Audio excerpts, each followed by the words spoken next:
No one in the VIP lounge suspected that the only person who could prevent a global diplomatic crisis between His Highness Sheikh Khalid Al Faris and the American Airport Management Team. A misunderstanding significant enough to spark international media outrage and diplomatic instability was not a group of experts or senior leaders. Instead, it was a 75-year-old cleaning lady quietly stepping out with a mop in her hand and handling everything in a way that left the entire lounge in stunned silence. Before starting the story, if you find stories like this touching your emotions, please pause for a few seconds and click the subscribe button to support me. This way, the next heartwarming stories will easily find their way to you. Now join me in listening to the story. Deep within Terminal 5 of John F. Kennedy International Airport, New York, there existed a secluded space, a sanctuary of exclusivity and luxury, the Centurion Reserve Lounge. That morning, the service staff, all in elegant black uniforms, offered discreet smiles, while Wall Street tycoons and foreign dignitaries relaxed on Italian leather sofas, sipping handcrafted espresso. The soft golden light, the low soothing jazz music, and the scent of sandalwood blended to create an atmosphere of absolute power and serenity. In a hidden corner of this opulent space, a woman with a floor mop was moving slowly. She was Eleanor Vance, 75 years old. For the past 4 years, she had worked as a custodial assistant to Maswa, responsible for maintaining the spotless perfection of this prestigious lounge. Her charcoal gray uniform polo shirt was slightly too large for her petite frame. From her pocket, a small white thread protruded a clumsy trace of a hand-stitched repair attempt. Her black sneakers were worn out, the soles slightly flattened at the heel, but they allowed her to move almost silently. Ellie Vance continued her work, as if she were part of the air, an unnoticed shadow. Her movements possessed an almost ritualistic precision. She never left streaks of water, never scratched the glass surfaces, and had an uncanny ability to know where cleaning was most needed without even looking. Suddenly, a cold, sharp voice rang out from behind. It was Jennifer, a young bar attendant with perfectly pinned blonde hair. "Hey, Ellie," Jennifer called out without turning around or stopping the arrangement of champagne flutes. "We've told you don't stand near the VIP section, especially the East Wing. Sterling doesn't want to see you there." Ellie jumped and quickly pulled her supply cart back a step. I'm sorry, Jennifer. I didn't realize. I'll put away the vacuum right away." She fumbled to turn off the vacuum cleaner, her face full of apologies. She backed up, but the coiled cable under the velvet carpet caused her to stumble slightly. It was just a small wobble, but it was enough to annoy Jennifer. "Seriously, can't you read the room?" Jennifer muttered loud enough for Ellie to hear, then turned and walked away.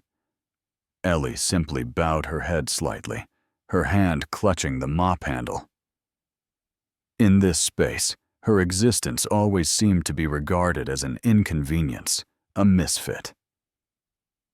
"Ellie, the ice machine in the service area is jammed. Go take a look. Oh, and Sterling says a guest complained about the light being too bright in bathroom number 3. Deal with it." "Yes, I'm sorry. I'll do it right away."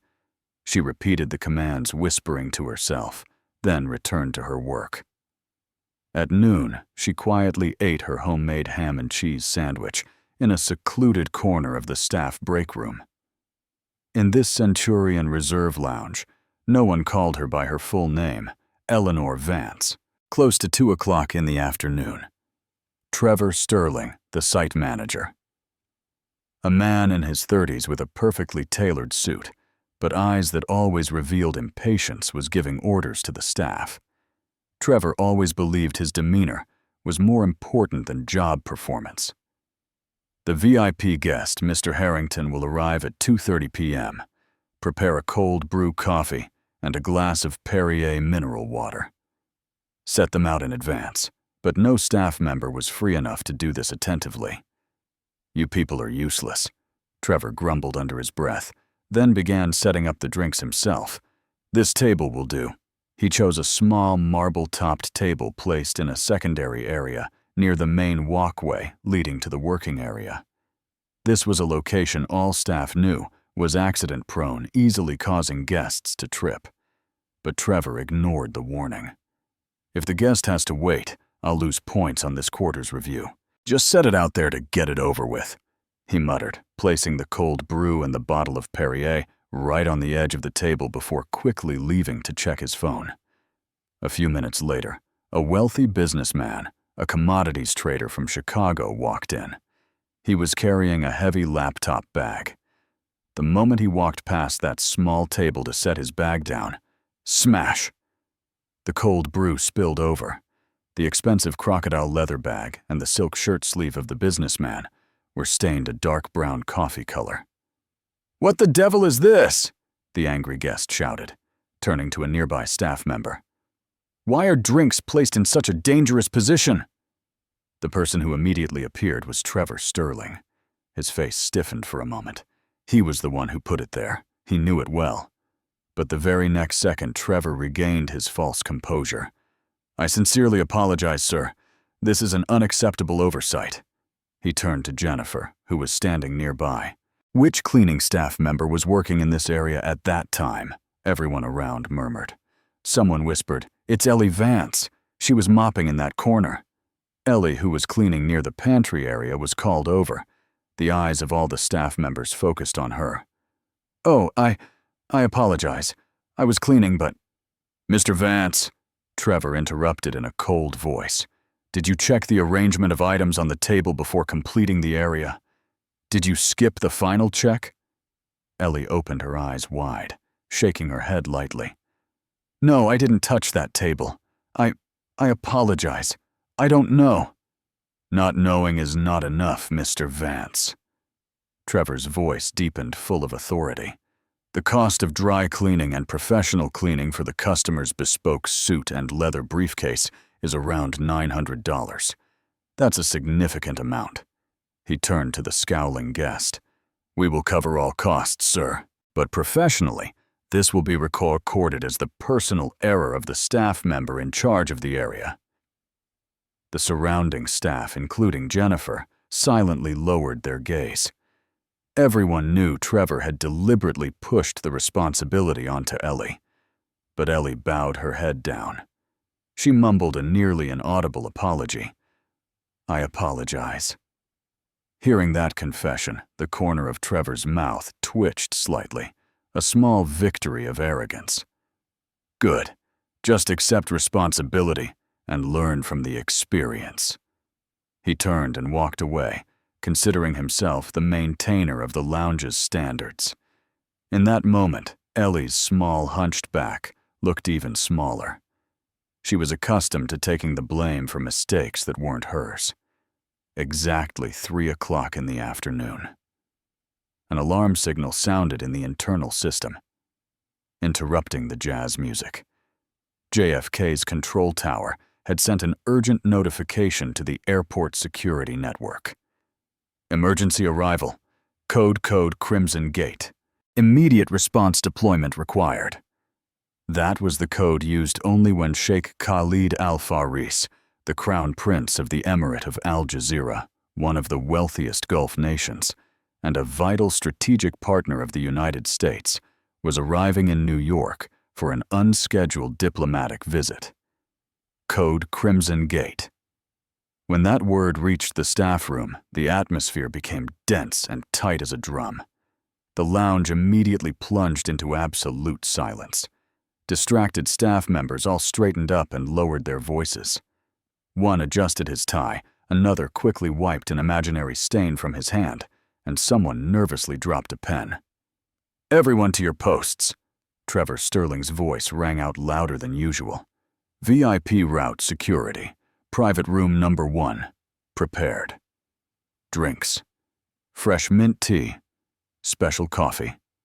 No sugar. No milk. Room temperature.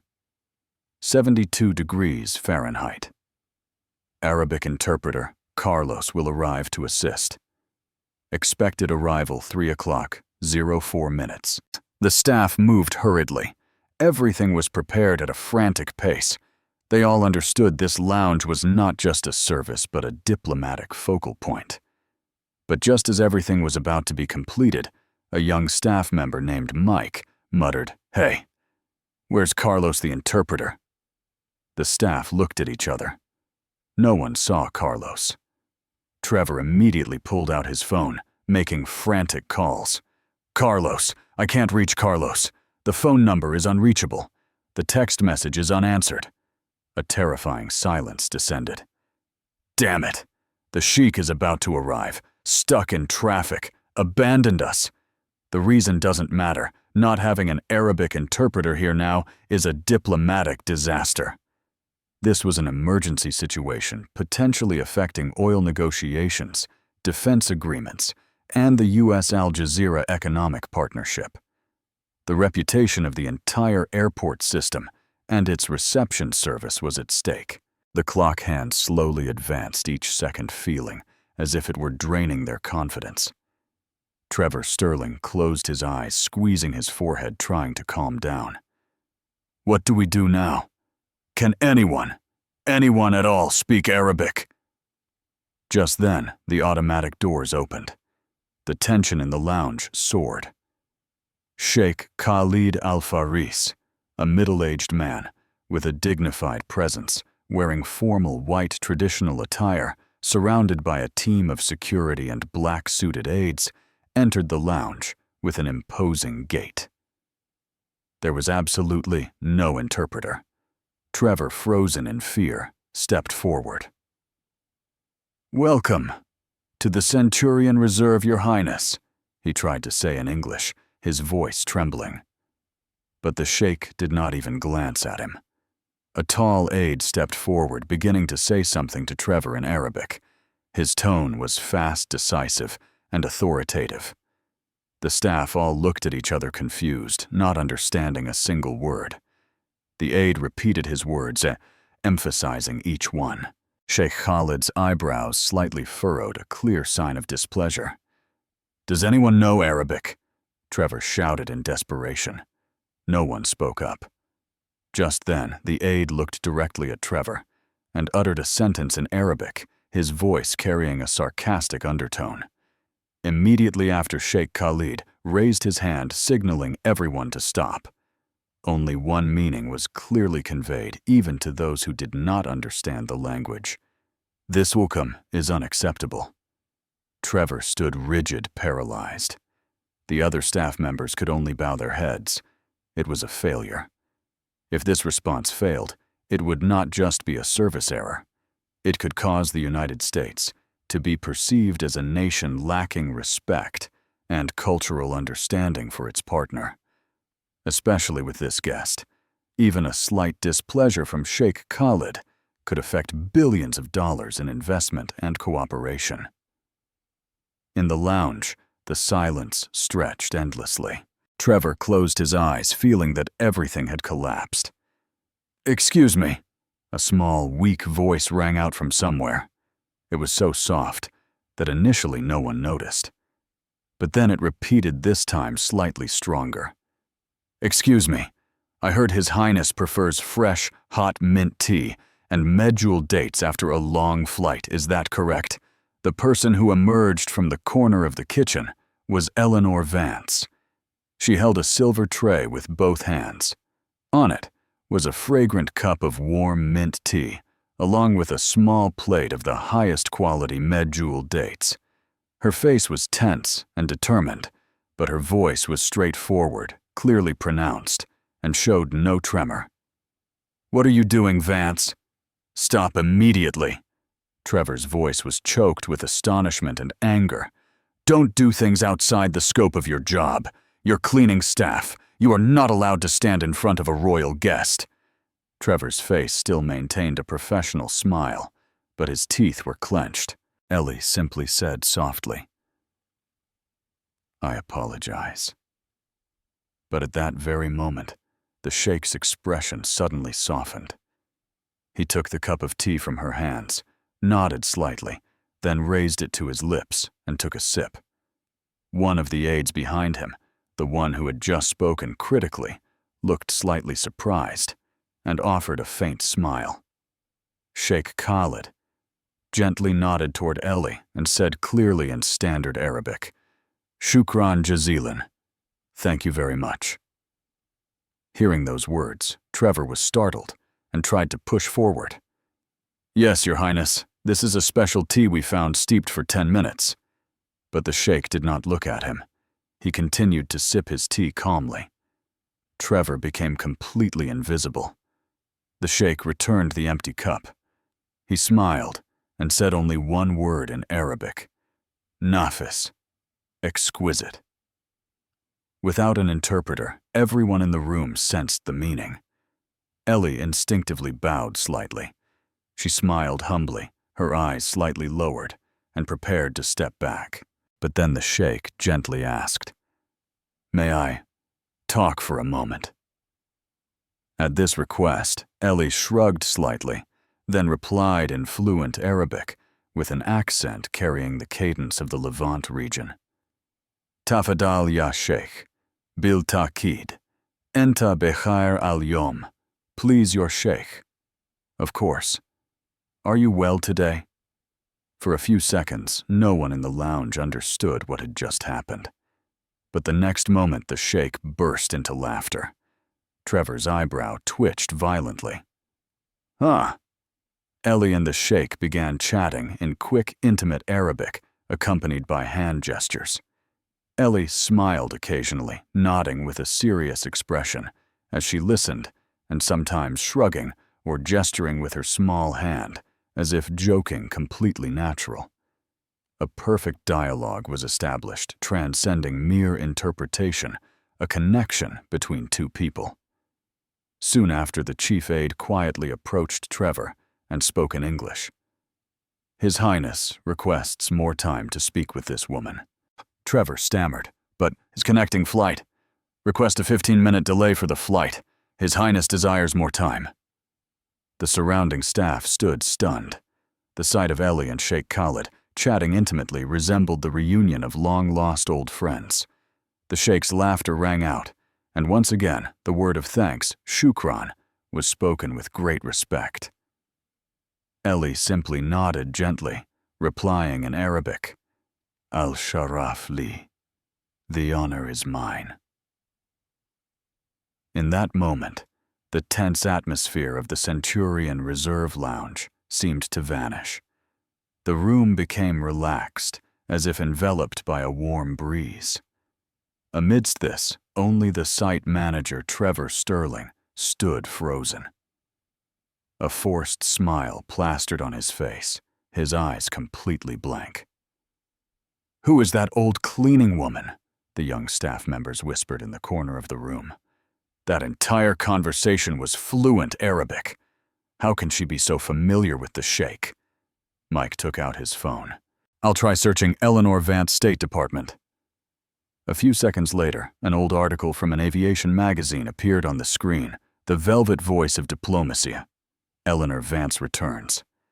It was accompanied by a picture of a younger Ellie wearing a formal suit, smiling next to several ambassadors and diplomatic wives. The article read, fluent in Arabic, French, and Russian, she has over 30 years of experience in the diplomatic reception service. She was the only person capable of diffusing tense crises in the air simply through her kindness and extraordinary language skills. A legend in diplomatic circles known by the nickname, the Velvet Voice. The staff held their breath, looking at the page. She was such an important person. Why is she here now? The buzz quickly spread across the floor. Everyone stared at Ellie with disbelief. And only one person Trevor pretended not to hear, clutching his empty notepad. Sweat and the mark of failure soaked his palm. The atmosphere in the lounge had changed. Tension had been replaced by a quiet respect. Ellie Vance, the cleaning staff member in the corner of the kitchen, was now the person the Sheikh trusted the most in the lounge. His Highness Sheikh Khaled continued talking with Ellie. No one dared to interrupt. No one dared to speak up. Finally, the Sheikh stood up and pulled a card from inside his robe. It was a personal gold-rimmed business card with a finely carved family crest in Arabic calligraphy. The official business card of the Al Jazeera royal family. The chief aide respectfully received the card and slowly placed it in front of Ellie. This is a thank you and personal contact information from His Highness. He wishes to meet with you again if the opportunity arises. A small murmur arose. The business card included an Arabic inscription, Li Sadiki, for my friend.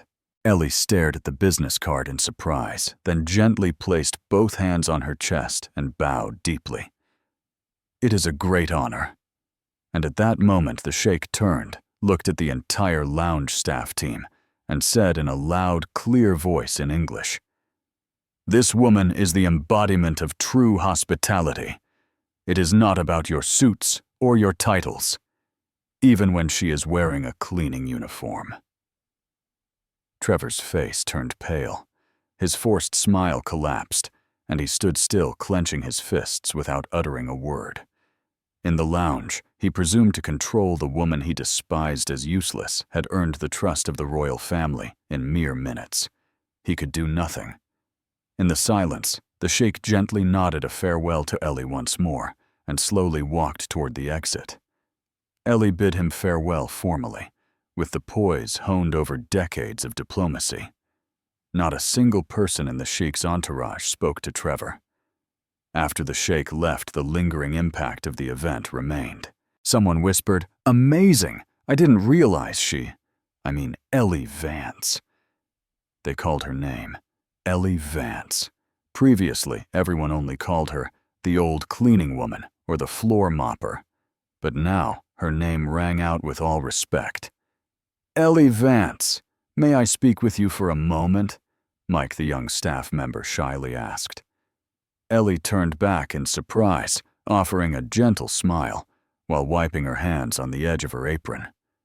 "Oh, of course. Why would someone with your experience and high status take on this cleaning job?" Ellie thought for a moment, then cupped the empty teacup with both hands, slowly replying, "My husband William passed away a few years ago. He was severely ill for a long time. I took a long leave of absence to care for him. Everything in my life revolved around diplomatic crises, high-level negotiations. It was very dynamic, but also very exhausting. This airport, William and I often came here. Before and after every business trip, we departed from here and returned here. It symbolizes the beginning and the end of every journey. I think perhaps that's why here I feel truly peaceful." The staff listened in silence. Ellie offered a radiant smile. "Moreover, I enjoy cleaning now. The moment I see a dirty place become clean brings me a sense of tranquility and focus. It's a job where you see the results immediately, unlike diplomacy where results can take years." Her words were utterly ordinary, but the weight of her life, of her choices, touched everyone's hearts. "That's incredible," Jennifer murmured. "I said terrible things about you yesterday. I feel awful." Ellie shook her head. "It's all right. Today, the fact that you all called my name is already a special day." A few staff members teared up. Outside the lounge window, the Sheikh's private plane was slowly moving toward the runway. The next day, 7th floor airport management headquarters. Trevor Sterling was trying to adjust his suit collar, stepping into the office of Director Henderson, who was in charge of the entire VIP lounge system. I controlled the situation. I responded immediately to the lack of an interpreter and ensured the VIP was satisfied. I will report that I was the one who led the effort." He bowed deeply to Director Henderson, whose expression was unreadable. "Director, regarding the Sheikh incident, although the interpreter was absent, I decisively arranged everything and completed the response without any problems. I believe my leadership maintained the high standard of the Centurion Reserve." Director Henderson said nothing. He slowly stroked the tablet screen placed beside him. "Have you seen this video?" "Trevor." On the screen was a high-quality surveillance video, the scene of Ellie Vance smiling and talking to the sheikh, presenting the mint tea, and the decisive moment when the sheikh presented the business card and praised her hospitality. Trevor's face turned ashen. Director Henderson placed a file on the table, staff testimony report. "We took statements from all the staff working yesterday. They all said that the crisis was resolved by Mr. Vance, and the site manager just stood frozen. Afterward, you attempted to claim the credit." Wait. Director, I was the site manager. I maintained the general calm. You discouraged her, saying she wasn't allowed to interfere, didn't you, Trevor?" Trevor's words caught in his throat. Director Henderson decisively closed the file. "As of today, you will be transferred. You are no longer suitable for a management role at Centurion Reserve." Trevor's face turned a pale blue. Please wait. It was a misunderstanding. Everyone was mistaken." Just then, there was a knock on the door. Mike Jennifer and several other staff members walked in. "Excuse me, Director Henderson. We request permission." The director looked at them, one of them. Mike spoke with a decisive voice. "We want to confirm that Mr. Ellie Vance was the only person who saved the situation. We learned integrity and kindness from her. We do not want to work in a place where people blame others." Trevor turned to look at them, but no one looked at him. The eyes of everyone were directed toward the director protecting Ellie. And there, Trevor Sterling was officially dismissed from his position as site manager. When he left the conference room, there was no trace of his arrogance. Only a small mumble escaped his lips. Why could an old cleaning woman do that? But no one answered. A few days later, the Centurion Reserve Lounge was once again bathed in the afternoon sun. Ellie Vance walked in wearing her apron for work. When she stepped out of the elevator, a few staff members were standing at the entrance as if waiting. "Ah, Ellie Vance." Ellie paused in slight surprise and bowed gently. "Excuse me," Jennifer said, offering a new uniform and a name tag. "This is your new uniform and name tag. Management made the decision." The name tag was engraved with Eleanor Vance, Customer Response Standards and Training Consultant. I will be a consultant, but I'm just..." Ellie looked confusedly at the uniform. "Ellie's cleaning changed this space. You taught us something more important than procedure," Mike said sincerely. Ellie hugged the uniform to her chest, smiling faintly. "Then can I wear this new uniform and still do my usual cleaning work?" The staff looked at each other and said in unison, "Of course."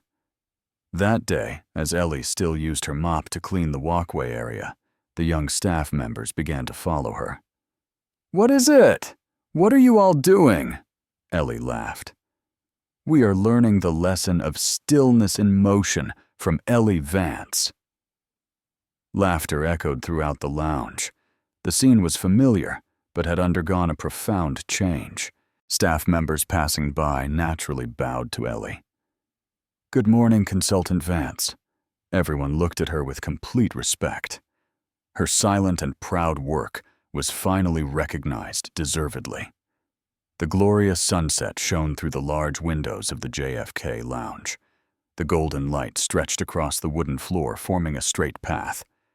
In that light, a small silhouette was slowly walking. Eleanor Vance, 75 years old. Today, she continued to clean wash cups and arrange chairs. "Mr. Vance, you worked hard. The floor today sparkles like a mirror." The staff naturally spoke up. Ellie smiled and simply replied, "Thank you. Shall we clean a little more?" No one called her the old cleaning woman anymore. Only the name Ellie Vance full of reverence. On the information screen, a travel news program was running. There was no sound, but subtitles appeared. True hospitality transcends all titles. From JFK Airport, a place to learn about the power of the human heart. Ellie glanced at the screen without any reaction. She quietly cleaned the last few cups. Having finished her work, she stood before the large window watching the glittering planes preparing to take off into the night. Her eyes remained calm and clear. People cannot be judged by a name tag. Everyone has invisible stories. There are many people living a silent but proud life, she whispered to herself. She turned her back, the gentle sunset enveloping her. She continued to clean the world in a place no one saw. It was a life more quiet and proud than anyone's. Thank you for listening to the end of the story. If you love simple stories that touch the heart, please press the subscribe button so you don't miss the next videos. And also to let me know that there are still many people listening to moving stories like this.